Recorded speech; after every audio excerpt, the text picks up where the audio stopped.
Xo'sh, bugun sizlar bilan mana shunaqa turdagi Jigulini oyna artadigan motorchigini tekshirib, ishlatib ko'ramiz. Buning uchun sizga kabellarni, simlarning o'rnini tushuntirib o'taman. Motorchining ichidan ikkita sim chiqqan, minus bilan plus bo'ladi. Ba'zi bir motorchilarda mana minus o'zida qotgan bo'ladi, chiqmaydi ichidan. Ko'zini o'zida qotgan bo'ladi. Bunda chiqqan. Keyingi simimiz mana bu plusimiz mana bu joyga ulanadi. Mana bu joyga ulanadi.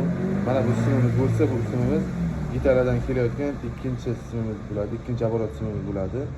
Ya'ni shuni eskiga tushirganlarda to'xtovsiz oynani artadigan tok mana shu simga keladi. Mana shunda tok keladi. Mana bu yerda ikkita noshka bor. Ikkita noshka. Mana bu oq noshkamiz. Bu motorchigini dvornikni birinchi положениеga qo'yganlaringda to'xtab artadigan, yana 5 sekunddan keyin qaytib yana artadigan relisiga bo'ladigan mana shu oq sim bo'ladi.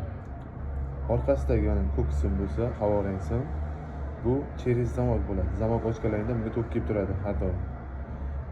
Chunki bunga tok kelgan sababi motorchik aylanib bitta положение oynadan pastga tushganda to'xtash uchun mana shu через zamokga tok kelish kerak.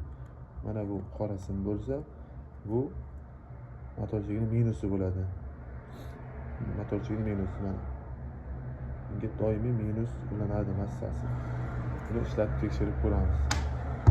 Xo'sh, bizga minus motorchigini qora simiga ulaymiz. Minus berdik. Endi через zamokga tok berishimiz kerak mana. Через zamokga akkumulyator berishimiz uladik. Mana endi motorchigi mana bunda gitaradan keladigan ikkinchi tok dedik. Bitta tegdirib olamiz, motorchik aylanadi, to'xtaydi.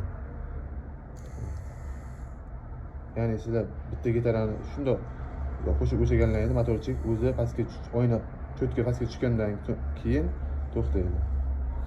Agar buni doimiy tegdirib tursak, bu doimiy aylanib turadi. Bitta tegdirib olamiz, aylanib o'zini pastga tushgandan keyin to'xtaydi. Bunga manfaatli bo'lgan bo'lsa, like, podpiska bosib qo'ying.